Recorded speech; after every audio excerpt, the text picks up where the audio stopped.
for harvest time, huh? It's all been soybean fields that I've been passing this morning since I left the Indian campground.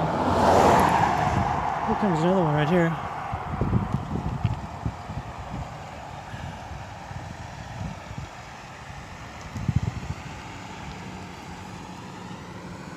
Actually, that's a tiller.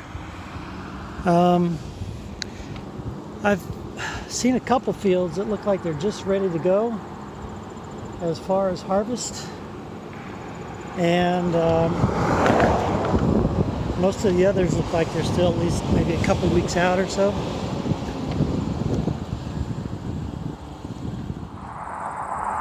And speaking of harvests, you know how yesterday I was telling you that that windmill back there was ready to be harvested because it's not moving.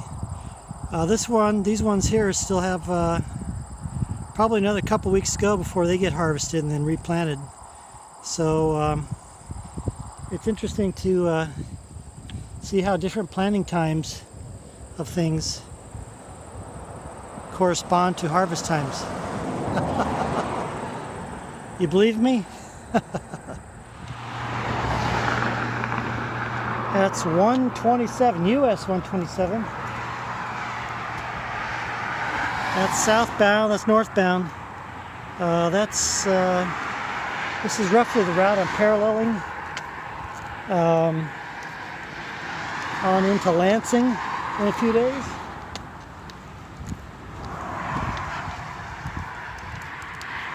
And heading right now to Shepherdstown. I think this is Shepherdstown Road if I'm not mistaken. Or I guess I should say it's Shepard Road and I'm going to Shepard. I'm doing pretty good at mangling all these places on this trip, aren't I? Alright, so I'm in Shepard, Michigan, and does anyone know where Superman came from? Because evidently Lois Lane is from here. So Superman, Clark Kent, are you from here as well?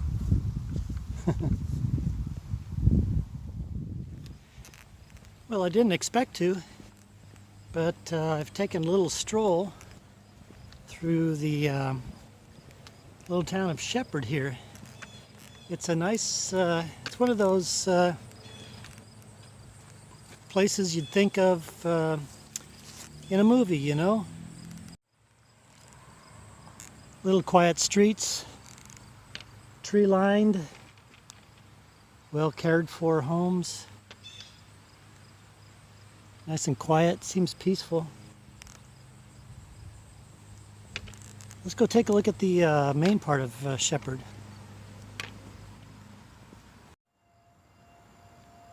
So here's what I guess would be called the main street of Shepard. This is East Wright Avenue. And a little downtown area. Looks like it's got a little stuff going on here. Shepard, well, this area was first settled in the 1850s. I think it was down that way, east of here, at a place called Four Corners, where the industry that was happening at the time in the 1850s. What was that industry? You've been listening to the history I've been telling you? That's right, lumber. So down at Four Corners there's the Salt River, and so a sawmill was opened up as well as a flour mill. And then so again that was down that way, I believe, east of here. And then in the 1860s a guy named was it Isaac Wright had some land here and platted out this area, which eventually became Shepard. And then the community just held its own all through the years.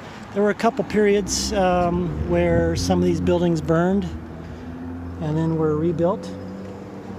But by and large, it's a nice looking little community. I've been impressed not only with the little residential area that it came through, but this little downtown as well.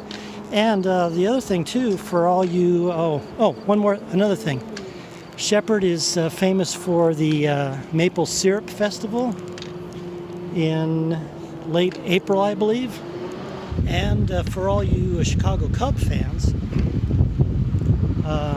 Shepard is famous for somebody currently associated with the Chicago Cubs. It's not a player, so it's their play-by-play announcer, Len Casper, came from Shepard here. So Shepard, Michigan, nice little town. And I'm gonna go get something to eat. I'm hungry. Okay, so I was in Shepard, right? And I went to get something to eat. And I sat down, and who did I meet? Kevin. How you doing? Yeah. Hey, so Kevin and I got talking in Shepard. He grew up in the area here, and he knows everybody. He gave me the good tour. And now we're here in Lana's Serendipity. She wants me to show the brick here. Serendipity Frozen Custard and Donut Shop. Right. Yeah. So thank you once again, Kevin and Lana. And this is, this would be, I guess, considered the main street of downtown, right? Yes. Main street of downtown Alma. This is Superior Street.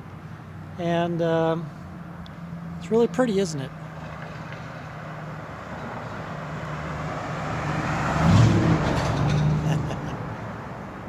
So they got a little stuff going on. A lot of these places closed down with all the virus stuff, but they're slowly coming back online. But it's really pretty place, a really pretty place. So like I said, if you ever get out here, come to Alma, Michigan. Come to Shepard, Michigan. Actually, come to all these places I've been to. You'll be pleasantly surprised, just like I've been. Alma, Michigan. Well, Kevin and I are having a grand time with continued tour, but here's something special about this place right here. Is this it? Yes. So let me show you this place. This is St. Louis, Michigan, and what's famous about St. Louis, Michigan? Take a look at this. Can you see that? We are located in the exact center of the mitten of Michigan. You are standing here in the center of Lower Michigan. How about that? So in the Upper Peninsula, I passed by the highest point in Michigan, and now here we are in the center of Lower Michigan. All right, guys, it's been fun. Thanks for letting me stay in your backyard. Yeah. And I'll, yeah? Really? Okay. Yeah. All right, well, I'll see you later. Have a good day and all that. Okay, I'll keep you posted, all right? You watch my videos and we'll get all caught up with each other later on. Bye-bye. See you later. Well, thanks once again, Kevin and Terry. Thank you. Nice to meet you. Got to camp out there in the backyard. Got to actually sleep out on the ground. Haven't been able to do that since it started our well. So had a nice little fire pit, keep me warm last night. So thanks again. And now on to Parrington, I think. And find a place tonight. And then another couple nights I'll be in Lansing. All right, let's go. Oh, look at that. There's a train.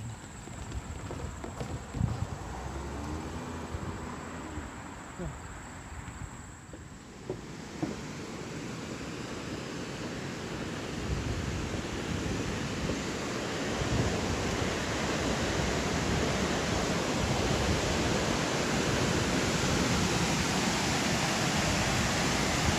I think this is the Pine River heading out of Alma.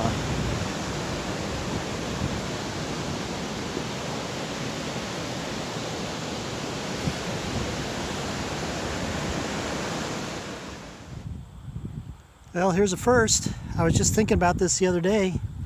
After coming into all these agricultural fields, I hadn't seen any pivot irrigation, and here's my first pivot system that I've seen here. This is just south of Alma on, where am I? Alger and Tyler, yeah.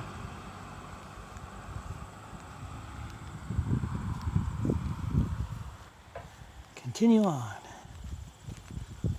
to the left. Take a look at the spacing in this cornfield here. I believe these rows are separated by 2 feet from here to there. If I recall correctly, last year in Kansas, they had 1 foot separation. And I forget what the reason was, whether it was the type of seed or just the way they irrigated or whatever. But it's always interesting to see the differences in how different areas do their crops, isn't it? Yeah, this is a 2 foot separation between rows. And it's about a 1 foot separation between stalks. And so there you have it. A little bit denser planting in Kansas and a little bit looser planting here in Michigan.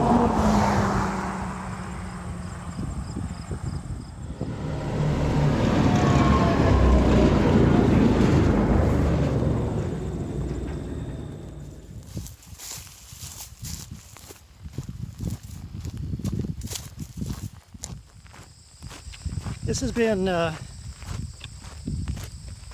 quiet and peaceful countryside today. Occasional car goes by, but and this actually has been the largest, if not really the only hill that I've come across for the whole day, and it's kind of a nice treat towards the end of the day. But gets you reflecting. It's a Sunday. And so it gets you reflecting a little bit more when you can see out on this open expanse and just see what, what we're provided here in life. All the golden fields, green trees, blue sky, nice breeze. So heading on into Parrington. Really been taking my time today and also got a late start. But it's been nice, and like I said, again, really pretty countryside. Well, I came across a new crop right now. You know what this is? It's alfalfa. And I also just came across a young family right down this way. Mr. Mininger, thank you very much. He's got some property just south of here, actually along, I believe, that tree line over there, which is at the north side of Parrington and the north side of the train tracks. He's got some woods there, and he said, hey, camp there, don't worry about getting caught somewhere else. So thank you very much for letting me stay on your land. And we had a little chat about alfalfa and how they do alfalfa here versus other places. So what he says that they do here, because I was telling him about how I learned how they do it mostly in Kansas with the big rolled bales. And so he said what he does anyway, but what a lot of people do is they actually don't harvest it that way, but they harvest it and chop it up and let it ferment because it's got that extra moisture content in it. And he says it does a couple things. Number one, there's a higher nutrient content for the cows, but then number two, it's easier for them because unlike in Kansas and other drier areas, they don't really have the good fortune or the pleasure of being able to count on dry alfalfa. So that's the way they do it to economically satisfy themselves. And so it's always interesting learning about this stuff, going across America, learning about the farms, the economics of it, how people do things. So thanks for the lesson, and thanks for the camp spot.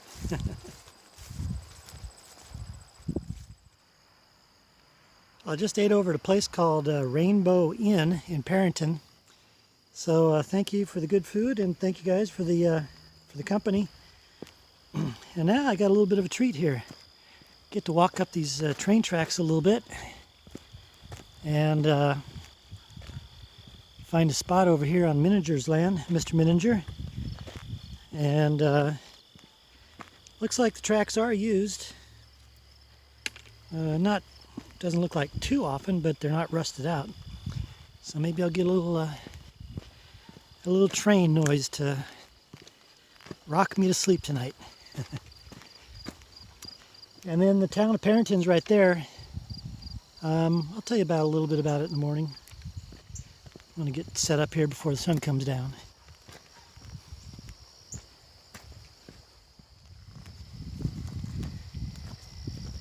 You know, as a kid, when I would sometimes read stories about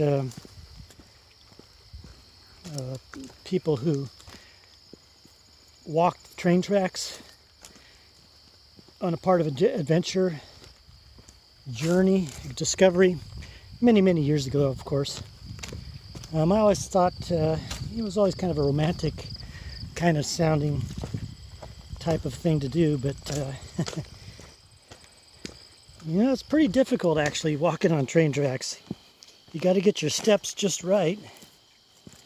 And if the train ties and the ballast in between the tracks are not level, then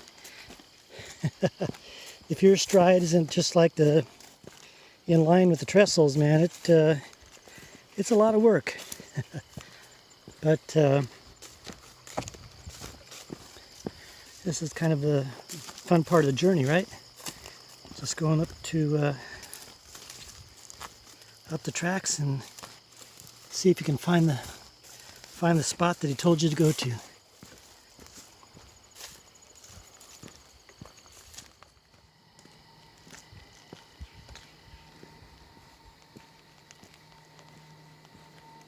Oh, careful. Pay attention. Don't fall. So this is the property right here. Just have to find a way to get down there. You afraid of heights? Look at that. Wouldn't that be something if the train was coming right now?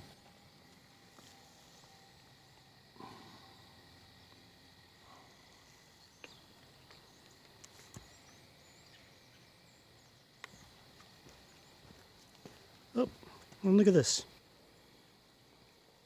Love, hope, and peace.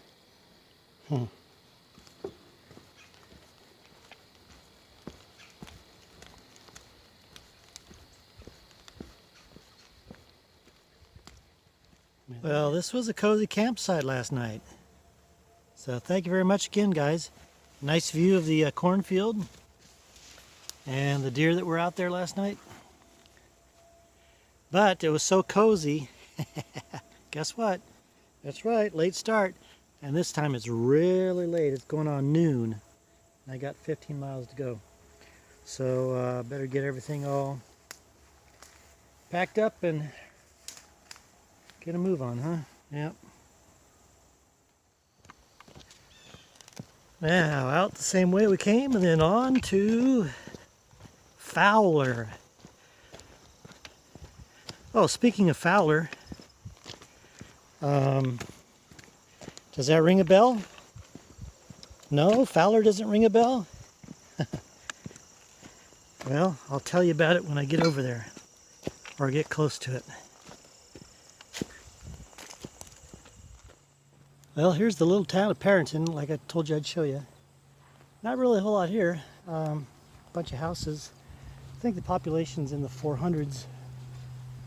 There's a post office here and a little convenience store that I'm going to. Other than that, it's just kind of platted out with more houses that way. Haven't found any history on it. I did see that way back when there was a hotel. If I got a picture of it, I'll show it to you. So anyway, little town of Parrington, Michigan.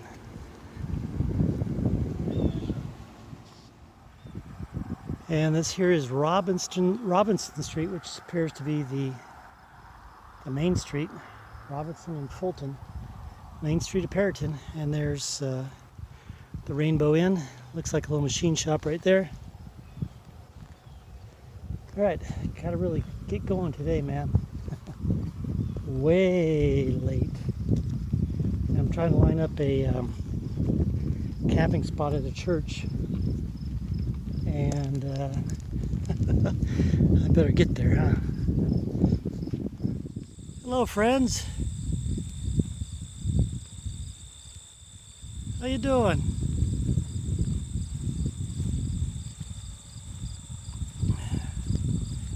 Yeah? Having a good day? Okay, I take that to mean yes. All right. Well, I gotta get moseying down the road here. I'm really late. Unless you want to give me a ride. No? Okay. And see you later.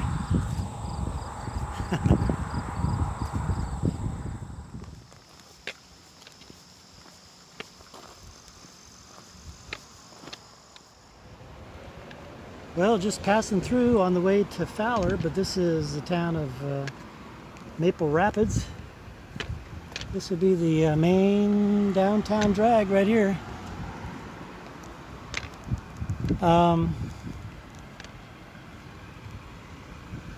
You got Market, a pizza place here, and that's a body shop over there. And this is some sort of trading post, but probably a meeting hall.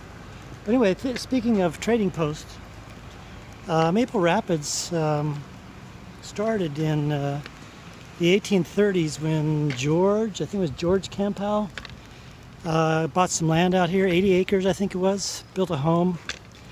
And then his brother Lewis bought 40 acres, the southern 40 acres later on. And then it shows that the town village record started in 1835. Now what's famous about Lewis Campbell? Well, he formed Grand Rapids, Michigan, just to the east, maybe east-southeast of here. Then after that, in the 1850s, another guy named Hewitt came, and he built a dam and a sawmill. That's right, sawmill, timber industry at the time. It's all farmland around here now. So this is Maple Rapids, and quiet little town. Nice little park over there. So just passing through on the way to Fowler.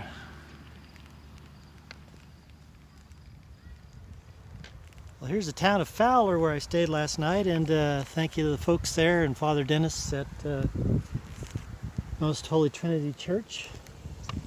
Got to stay inside last night. Nice treat. And Tony, thank you for giving me a ride that last mile to get to church on time. Anyway, this is Fowler, Michigan. Population about, 1,100? And let's see, I think it was formed in, started in 1849. Some guy bought a tract of land just east of here.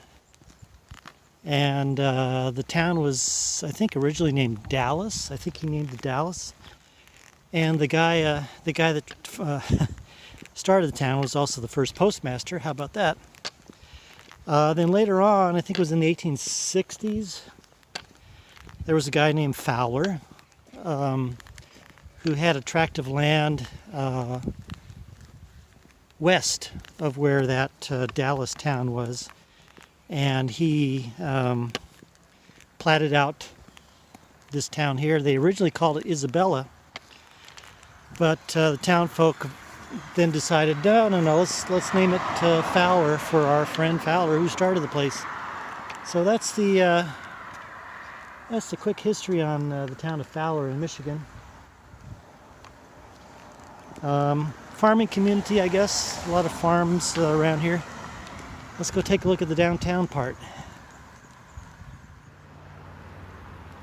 So this looks like the little downtown area of Fowler. Looks like they've fixed it up quite a bit over the years. And interesting thing here is looks like the old opera house right there, and they've turned that into a furniture store, and a couple other businesses right here. And then over here on the other side, oh yeah, here you can see it. Looks like we've got a grain co-op. I miss those, in Kansas. That was really fun going through those things. I've only seen a couple of these on this trip here. So here's the town of Fowler. This is 2nd Street. I think it's also Michigan Highway 21 or something. So that's about it. And I'm going over to the Quality Dairy Store to stock up. I think I need food for tonight, because where I'm going tonight, I don't think there's a store or anything. That's Wakusta, 14 miles away. And oh, here's Pizza Place. We got pizza here last night. So, Fowler, Michigan. Okay, now I asked you earlier, what does Fowler, Michigan here have to do with my walk last year? Did you get the answer? Here, I'll show you the picture. That's Fowler, Colorado. Fowler, Colorado. Yeah, that's last year. Had to go through Fowler, Colorado during the nighttime, because that's when the temperatures were above 100 during the day. So I had to switch to walking at night, and had to camp in the park there in Manzanola, I believe it was, to switch over to the nighttime. So anyway, Fowler, Colorado, and Fowler, Michigan. And then we had Santa Claus, Indiana, and Christmas, Michigan. Huh. What other kind of close things we're gonna encounter on this trip?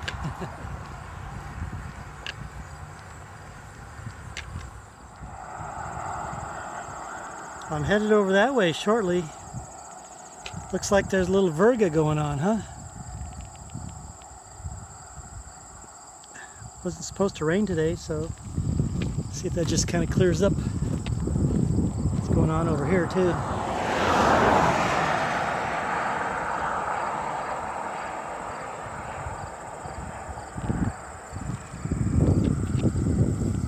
Going to a road called Dexter Trail. And that actually, instead of like all these other roads have been going, straight left, straight right, whatever, bounding a section, this one takes a diagonal cross through a section. It saves a mile or so, but it looks like it'll be an interesting little road too.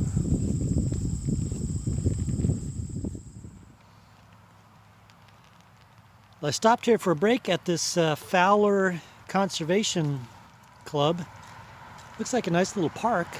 Got a couple of picnic shelters. Looks like there's a building there for events. But what I wanted to show you is this. It's pretty nice. You don't get to see this anymore, really. Look at how tall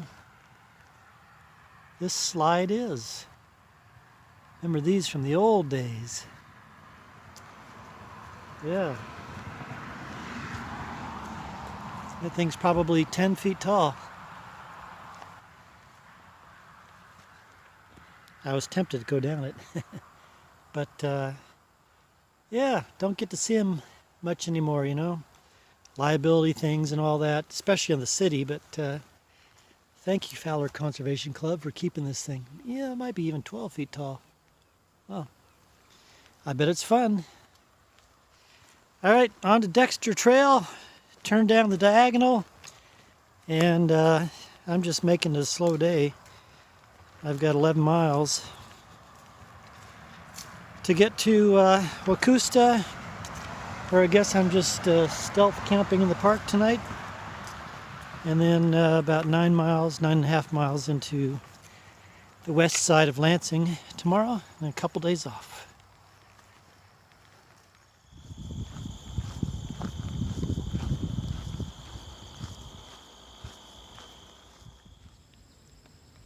Well, here's a pretty big farming operation. I looked at all these fields. Corn was over there. It looks like soybeans right here. And look, they got a pivot. But take a look at this. All these, I guess you call them silos. And if you ever wanted to look at a combine up close and personal, look at that. This thing's probably, what, 30 feet across? Threshes all the stuff, goes in the middle, does its thing, comes out the side, and then it goes into one of those that's following along the side and behind. You can see the little thing right there where it comes out. How it works, I don't know. Never really gotten the chance to ask a farmer how those things work, but maybe at some point in time here I'll get to. But pretty amazing, huh? Harvests the corn, husks it, separates the kernels from the husk, puts it into the thing, goes up into the deal, goes into a truck, goes to a processing plant, gets canned, bagged, whatever, and then you buy it at the store after it gets delivered. You know, the technology on those combines are pretty amazing too, and they're pretty expensive. The newer ones, you know, they got all the GPS stuff. They just set a track on the field, and then off it goes, of course with the operator inside, but they don't really have to worry too much about steering. And those things are expensive too. I remember when I was in Garden City, Kansas last year, taking a day off, I turned on the rural channel, and they happened to be having an auction of used farming equipment, and there was a combine somewhat like that one there that they were auctioning off without the thresher on it, and it went for $217,000. So you figure how much a new one costs? What, $400,000-$500,000 probably. So there's a lot of money in this, and you know, like I've said last year, the economics of farming is really tough. And you know, farmers are at the beck and call of nature and crop prices and all that. So, for instance, a wheat farmer, as I said last year, they're probably netting, on an average year, they're probably netting, after all their costs, about $50 an acre, $50 an acre. So if you want to make a living as just a sole farmer, you know, a family farm, you're going to have at least 1,000 acres. And Just to put that in perspective, 1,000 acres is roughly 2 sections. Section is 640 acres, and a section is, if I'm not mistaken, it's a mile on each side. So to make a living as a farmer, net, to earn 50,000 bucks a year, you're gonna have to have 2 miles of property on each side in order to make it as a wheat farmer. Now, I'm not too familiar with the economics of corn or soybeans, but I have heard that this year corn and soybean prices are actually up compared with last year, so maybe it's a good economic year for farmers. But yeah, a lot of money. So when you think about farmers, they're not just these hick guys. I mean, they know what they're doing. They got the knowledge, not only of the land and how to farm, but the economics and what's going on in the world and what commodity prices are doing here and there. And also too, this is something you probably haven't thought of. Corn, a lot of the economics of corn are centered around gas prices. Because think about it, in most, if not all states, ethanol is added to gasoline in order to help cut down on emissions. And what is ethanol made out of? It's made out of corn. So as gasoline prices go up and down, so do somewhat corn prices. All right, that's the economics lesson for today. And if I mangled it, somebody let me know in the comments, all right?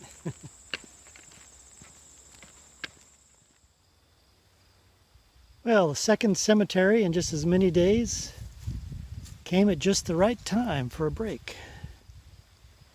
Some people might think it's kind of eerie to be in a cemetery, but I found it's pretty peaceful.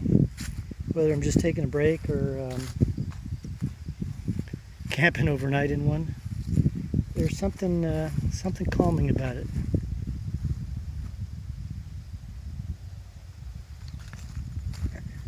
And who's this?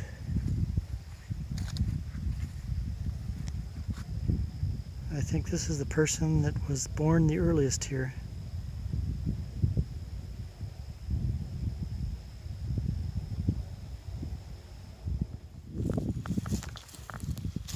Now here's something to look at. Compare this with the super modern one that we saw just earlier. Huh? Big difference, wouldn't you say?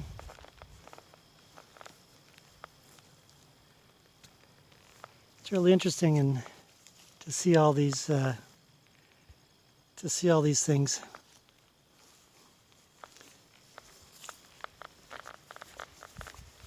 All right, just a couple miles, I think, to Wacusta.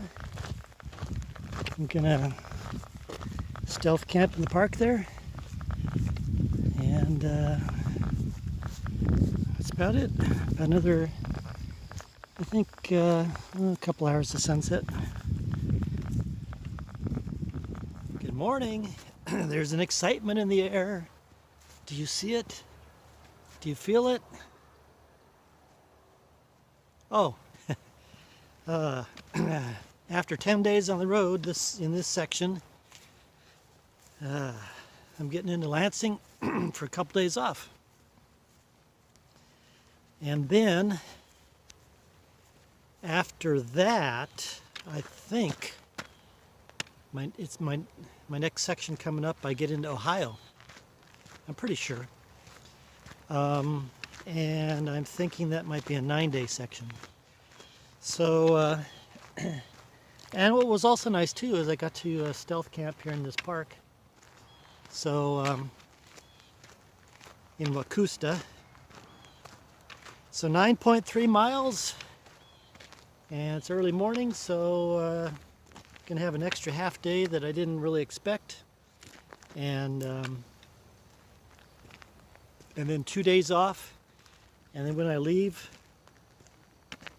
I'll leave late in the day, so it's almost like having 3 days off. How about that? All right, let's get a move on. 9.3 miles. Let's see if I can get in by noon.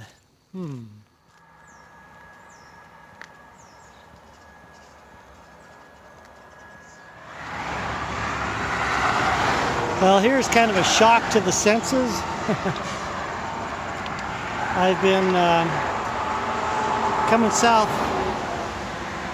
on this road, Wacusta, and I've heard the noise off in the distance, and then all of a sudden I get to it here. You're looking east on Interstate 96, east that way, west coming towards us.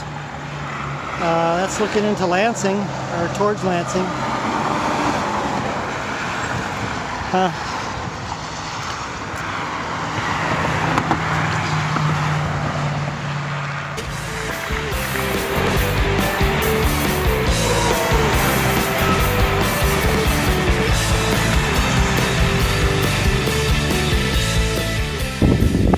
Lansing, Michigan.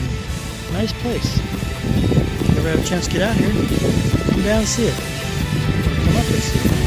Or come over and see it.